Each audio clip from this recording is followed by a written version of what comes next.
Welcome to Markigy. Grab some coffee and let's talk about what's working in marketing, who these strategies are designed for, and how to be customer-centric while we do it. Hi, this is Leanne with Markigy. Today I'm joined with Jessica Zall. She is the CMO at Burford Capital, and she's going to share with us some really great insights that we're all going to learn from. Jessica, could you please introduce yourself, tell me about your background, and help us to kind of get a picture to frame up the conversation we're going to have? Sure. Thank you for having me as well, Leanne. So I'm Jessica Zall, Chief Marketing Officer of Burford Capital. I've been in the financial services and fintech industry for my whole career. I don't want to date myself, but it's been a couple of decades.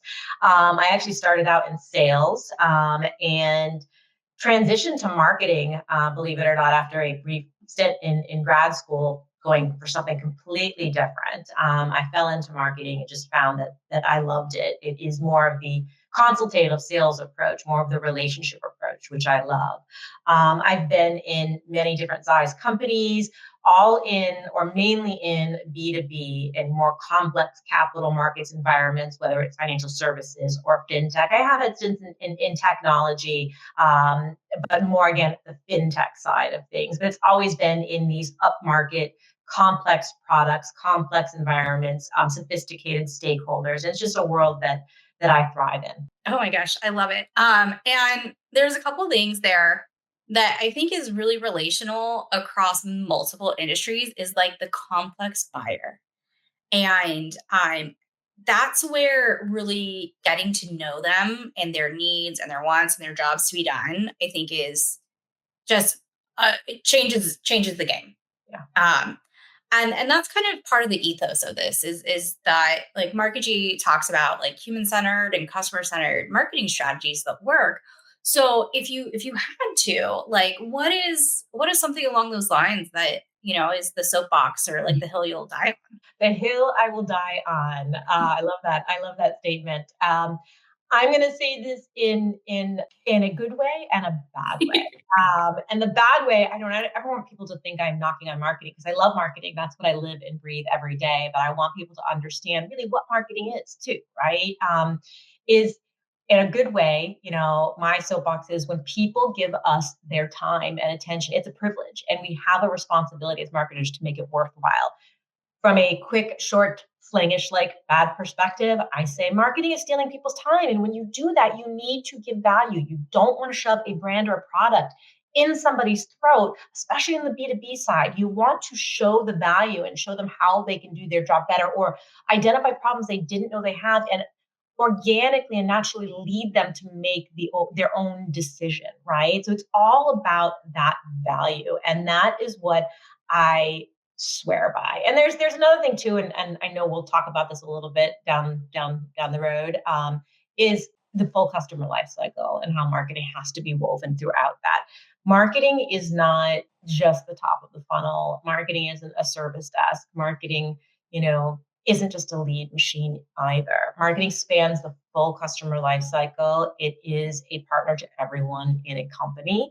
And it's all about providing, again, it goes back to what I just said, providing the most value, to the customer. Every touch point and I'm going to speak to this from a B2B perspective, because as I mentioned, my whole career has really been 90% B2B, right?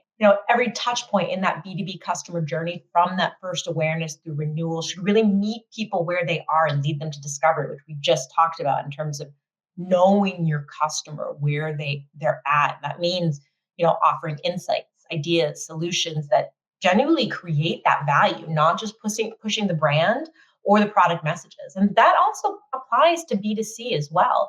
But in B2B, it's really especially critical because decisions are longer. And in my industry, the sales cycle can be, up to 5 years, right? They're more complex. They involve multiple stakeholders. So marketing at its best is, about guiding people through a meaningful journey that earns trust and deepens relationships. Yeah, and 5 years. I don't think people really register how long a relationship between two companies, how like from first touch to conversion to renewal, how long that can really be in a world full of like startups that are like 18 months old. Yeah. And to some of your other points is that, man, do I agree with you? Like, we are so demanding of people's time. They're just going to scroll past you.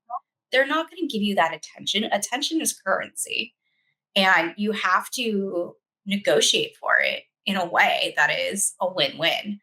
Um, so to that end, what is like, I'm sure there's so many examples of this, but what is like a short story that like kind of like illustrates the finer points of what you're saying? That's a great question. And there are so many examples from my tenure. I'm going to try and sum it up. It's not going to be just one simple example or one simple story. I think what I'm going to do is just give an example of how things have come together across the different parts of the customer life cycle to give the most valuable to the customer and to the company, because both are the most important at the end of the day. Your customer is the most important, but of course, if you're internal at a company, that to your stakeholders, to your investors, to your shareholders, right? Your company revenue is also the most important as well, Yeah. right? And it's really about,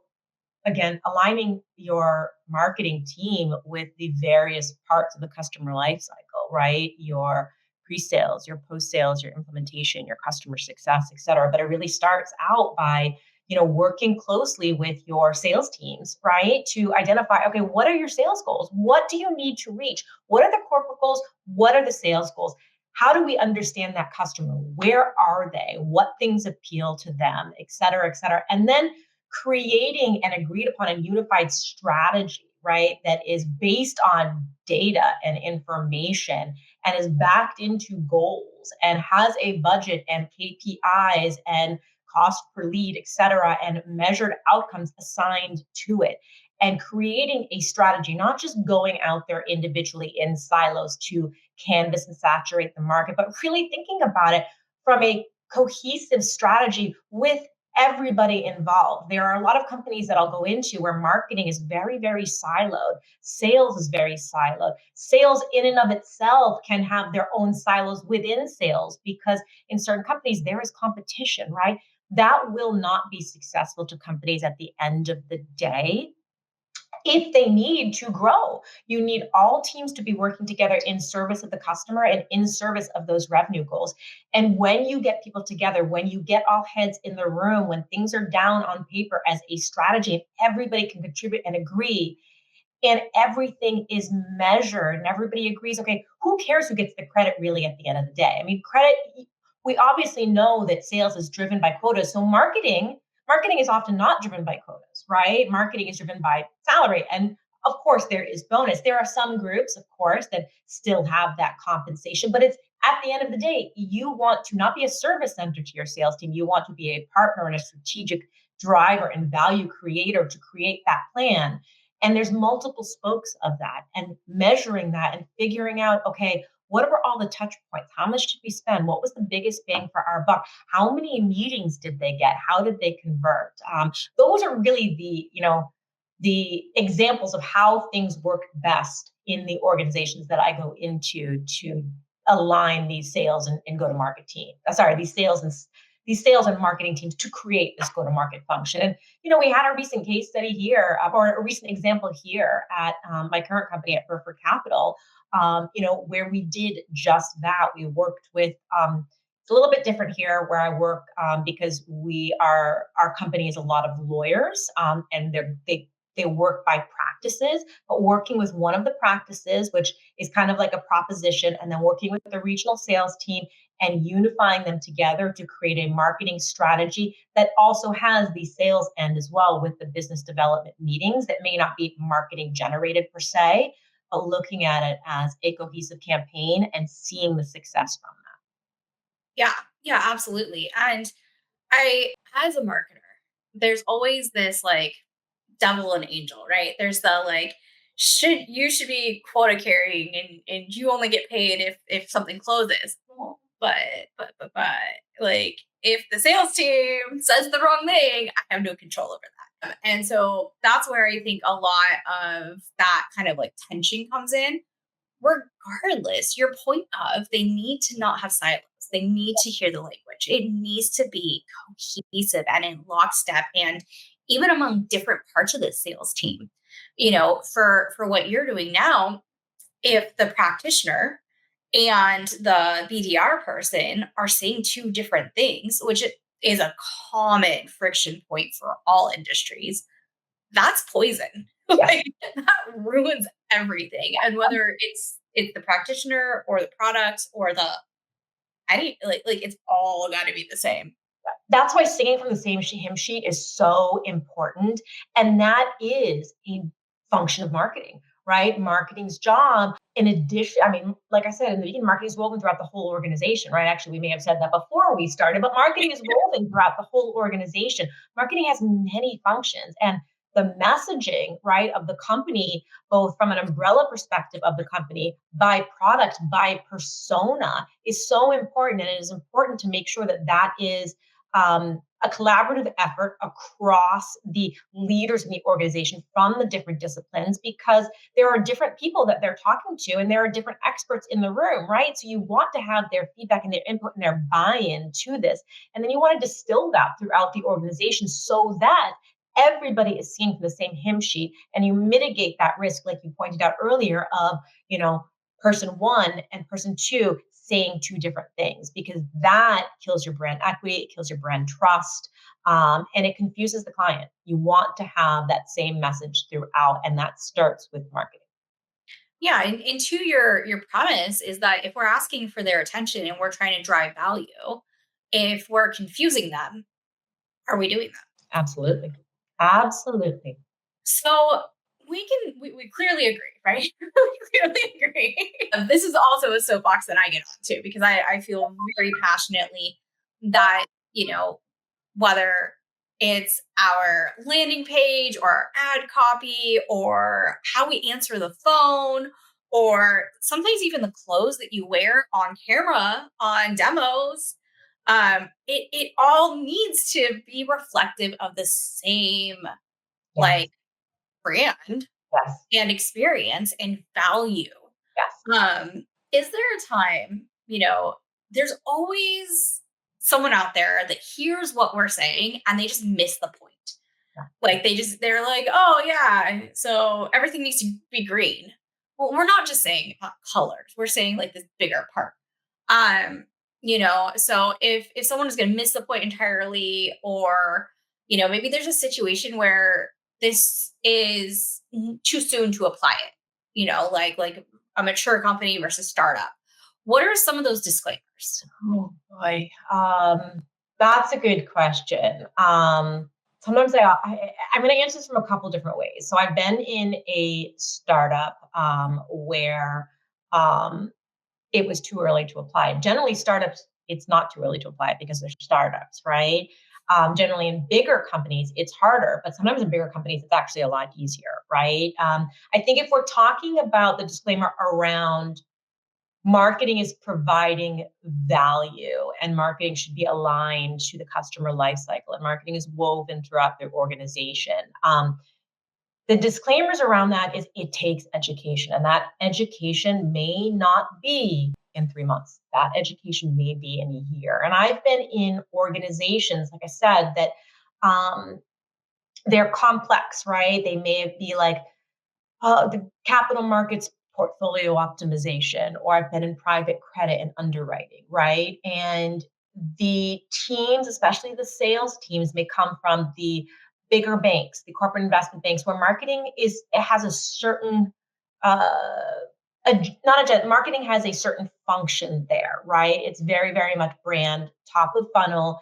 There's not these deep lead generation programs. You're not doing a lot of measurement of XYZ in certain companies, right? So you're dealing with stakeholders that really think, okay, you're going to do a press release for me. You're going to zhuzh this up so that it looks presentable. You're going to do this event for me. And marketing is so much more than that. So one disclaimer is you have to have the patience. You can't expect to just go in and be like, okay, boom.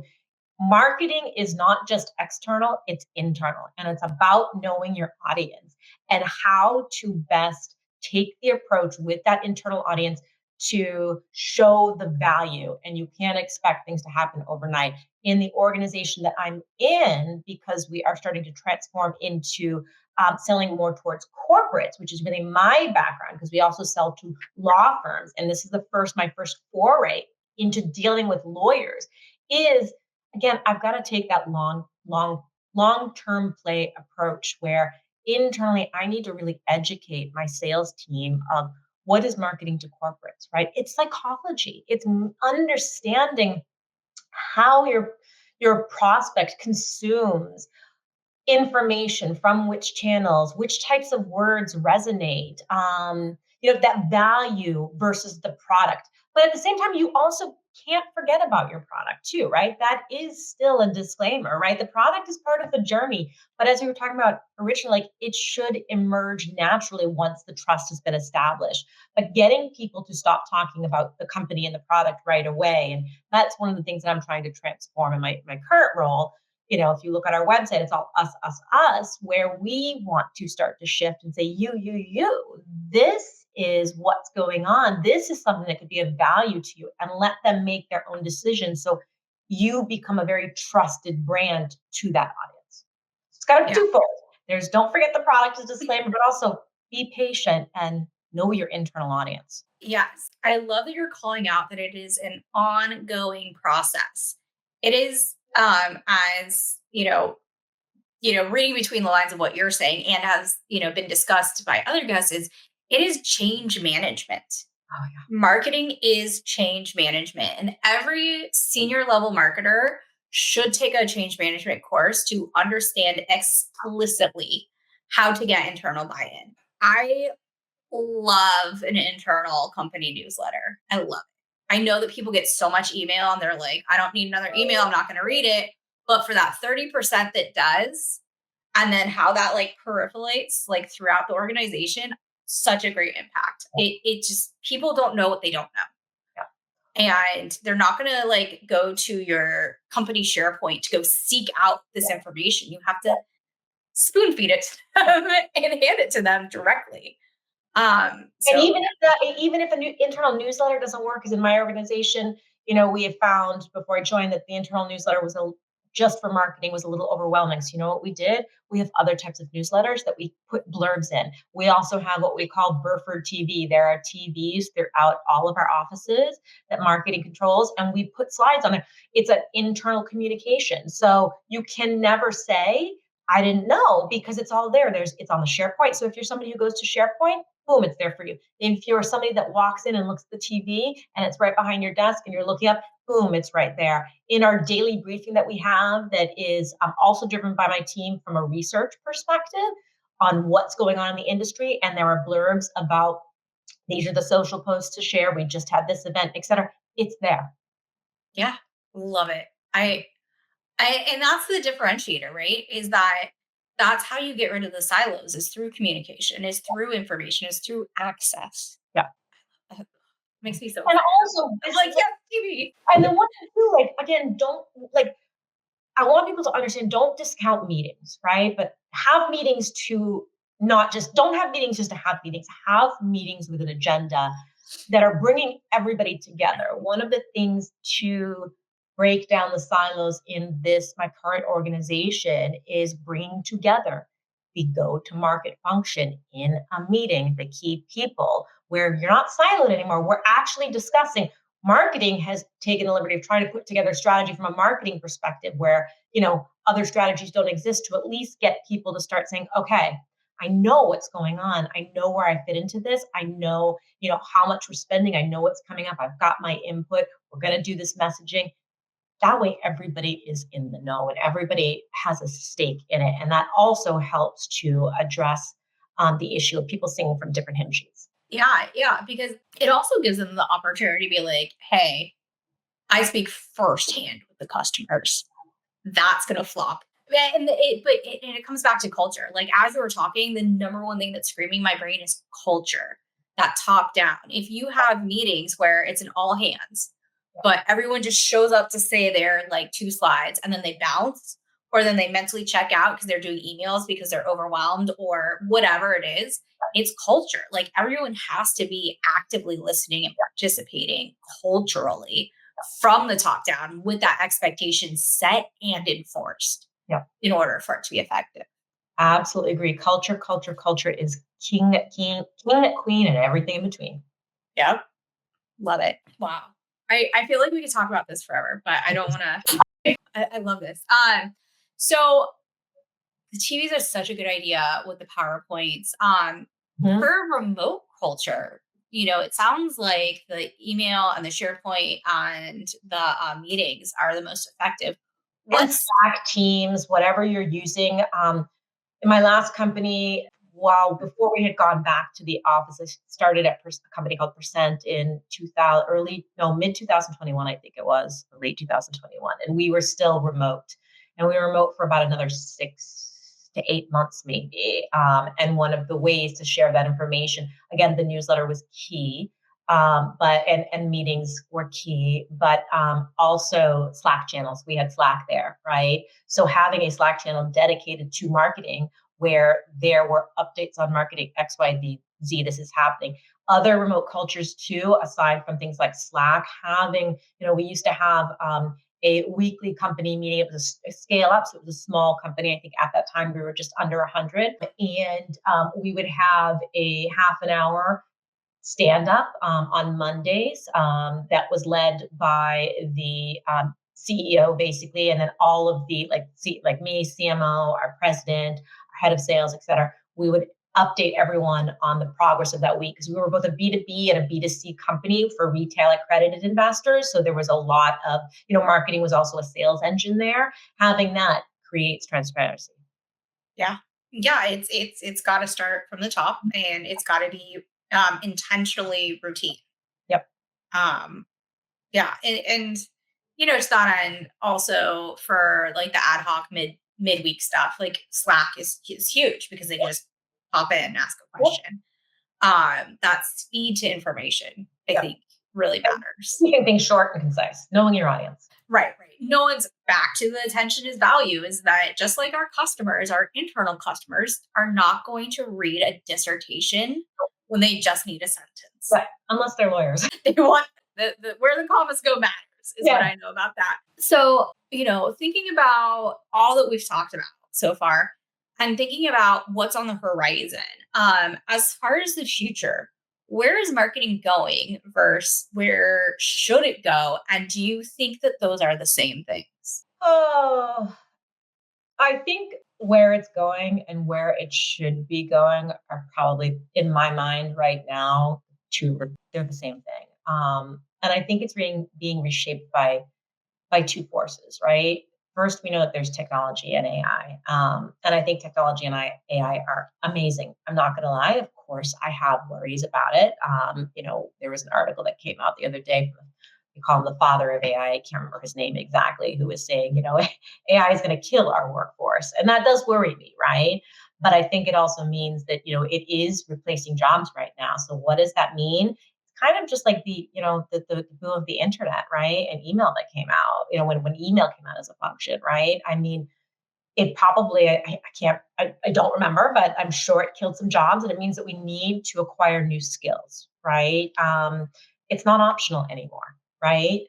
It's already changing how we do research, how we write, how we analyze, how we execute. And then marketers at every level, from CMO to coordinator, we need to know, how to leverage AI to become faster, sharper, more efficient, right? And we know that the market is topsy turvy right now. And, companies, you hear it all the time, right? Companies they're cutting costs, cutting talent. They're trying to lean more on technology coming from, scale ups. I know this firsthand, right? So I think it's vital for marketers to know how to use it, how to build it, and how to even speak it with confidence.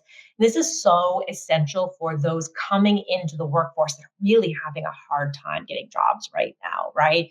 Learn AI. I was just saying to somebody the other day, I'm like, I think I want to take a coding course, right? I think actually coding is quite relaxing as well. But that, like those types of things, there's demand for that stuff. And of course, we know that AI is helping with coding too, right? But take classes on AI, get trained now. It doesn't matter if you're a CMO, it doesn't matter if you're a quarter, get trained now, because this is the baseline skill set of the next decade. I think the other thing, as I mentioned, there's two forces, right? The second is alignment. And this is what we've been talking about. And I think this is also the future. It's the it's the current and it's the future, right? I think, sales, marketing, customer success, you're already, like we were talking about, they're already starting to converge, but I think we're going to see this unification really accelerate. The companies that I've been in, that is what the goal is. People are starting to realize that, you know, marketing is no longer, let's make something look pretty. Let's do a press release. Let's do an event in sophisticated B2B companies, right? Upmarket companies that, most people are doing their due diligence around brands and products online before they ever talk to somebody, right? And of course, they're talking to somebody in these more sophisticated environments. Like my company is relationship driven, right? But they're starting to realize, okay, marketing needs to be a part of that, right? Because marketing is the brand. It's not a separate stage in the funnel anymore. It's the connective tissue really across the entire customer life cycle, right? And I think the future belongs to organizations, and organizations will be much more successful, that really see go-to-market as one seamless engine, with marketing playing a more strategic role of an orchestrator, right? Helping to bring that story and that journey to the face of the customer. Yeah. Yeah, absolutely. I mean, circling back to like how you started about AI is that it's going to be up to us, the people, to be trained in how AI can be wrong. And we got to be the filters. Yes. There has to be human, There has to be oversight. there has to be oversight. And the other thing is, AI doesn't capture necessarily the empathy of the human, right? So you take AI can get you 40%, sometimes 60%, sometimes 80% of the way there in certain instances, right? But there still needs to be that human. There needs to be the human running it, and there needs to be the human tweaking, checking, tweaking, and bring that vision to reality. Yeah. Yeah, absolutely. And I mean, especially in a relationship driven place. So like let's say that you vibe code a website and it's okay, but it comes back to your original premise is that we're asking for people's attention. And if we're just throwing up AI muck that looks the same, it's completely bland, it's lacking empathy or real connection, and it's just copy paste, copy, like you're 1 in 40 because it's so accessible. Yep. That's where you need the human oversight to really Yep. fine tune it, like tweak it, fine tune it, like make it matter, because Yep. AI can't make it matter for you. Yep. And people can tell now what is AI, where a year ago you really couldn't tell, but everybody's using AI. And when you are getting these, nurture emails or drip emails from companies, and this is probably more down market and mid market, right? They look and feel the same. They say the same thing. There is no differentiation. And I'm like, up AI, up AI, up AI. And it's even happening on the recruiting and the job front purposes, right? And I remember when I was interviewing last year, or a year, yeah, I guess it was a year plus ago.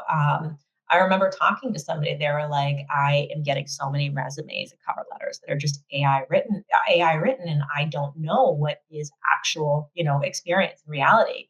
And so I think people you really need to have that oversight, because I don't want it to sound the same. And we should just get away with cover letters. But that's my Yes, personal oh my God, I agree. I agree. I feel like that is from the 70s, 80s, 90s. I don't know why we have cover letters. Nobody reads them. Sorry.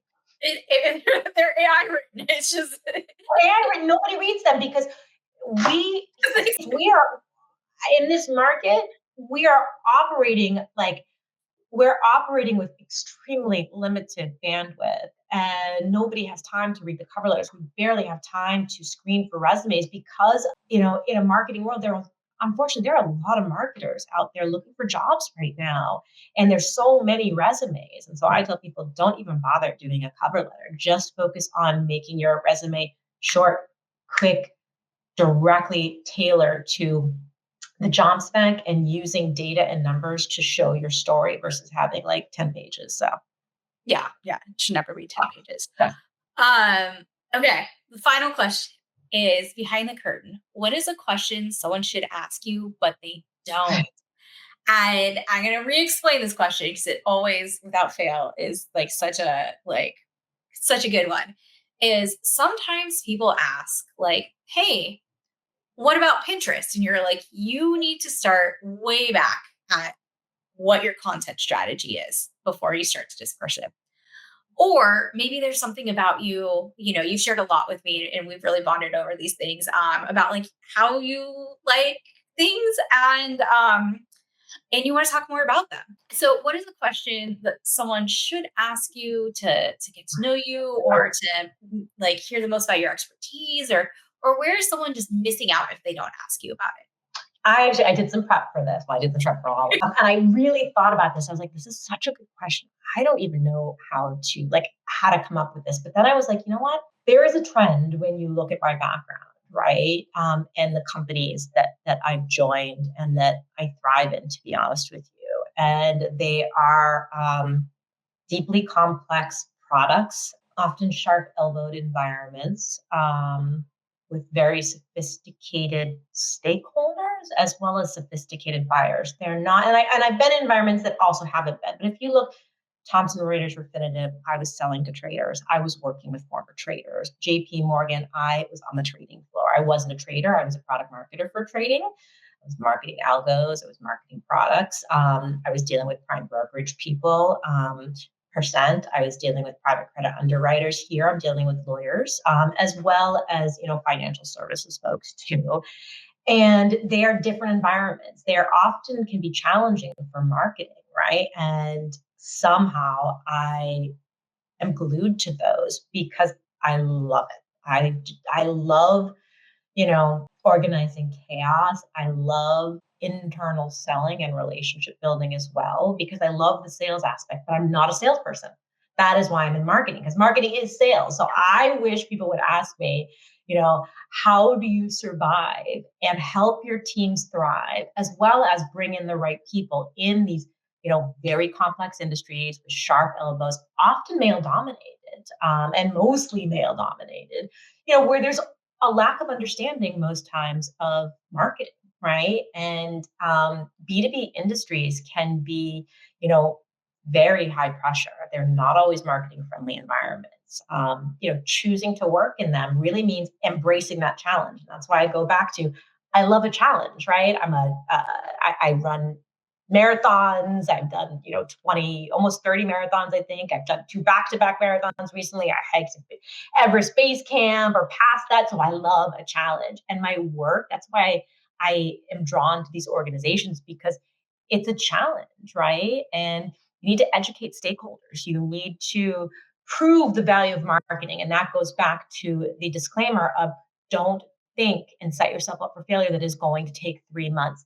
There are organizations where it may take a year, and you need to be transparent to your senior leadership or your leadership team that this is not going to happen overnight, that marketing is a marathon, it is not a sprint, and that you are laying the stones on that path, right? Going back to what I was talking about in terms of how you embrace that challenge. So there's the proving the value of marketing, the transparency, but there's also building teams that can succeed despite headwinds, right? Getting people who are very adaptable to change, adaptable and comfortable with ambiguity as well. It's not an easy path, but it's to me, it's the path that makes the impact more rewarding when marketing truly earns its seat at the table, and it can take a while. And there are organizations that, it may not happen in because there are challenges within organizations that have nothing to do with marketing. And I think that is also why sometimes you see the CMO tenure, which, on average, unfortunately, is 2 years because sometimes the misaligned expectations and a lack of understanding of marketing, a lack of the desire to understand marketing, but also, sometimes the wrong CMO as well. So there's a number of factors that go into Yeah, I mean, are you set up for success and is the expectation reasonable? And does the way that the volatility of the modern world match your skill set? Yeah. It is hard to find the right puzzle piece or the right puzzle to fit into as a CMO of where your specific talents and experience can Yeah. best be used. And there's nothing more frustrating than starting a role and being like, oh, I'm so good at this stuff, and maybe that's not the real need because they had some learning to do. Yeah. It's great to help organization learns. I personally enjoy being the subject matter expert where I'm like, hey, actually, you said that you needed this, but now that I've poked around under the covers, I can tell that where the real problem is upstream, downstream, over here, this entire foundation. You know what I mean? Like it could be so many facets. And sometimes it just needs to evolve. Yeah. And it's not for the weak. It's not for the people that give up, frankly. And you have to have a thick skin. It's not about you, Nope. even when it is. It's not that I think I am going to put that on a sticky note on my desk and the desk of some of my actually my whole team, right? It's not about it isn't because it requires that education, right? And there's so many more dynamics happening in companies that again you go back to are you really set up? Are you set up for success? And if not, how do you set yourself up for success? You have to be as a CMO, you have to really, really put on your adaptability hat. You have to be a change agent. You have to be a listener. You have to be a leader. You have to be a tactician. You have to be a strategist. You just have to be patient and willing to just kind of roll with it. And transparency. That's another thing is you can't fail if you are as honest and transparent as possible. Because if you give that transparency and you bring people along for the ride, and you have to do that.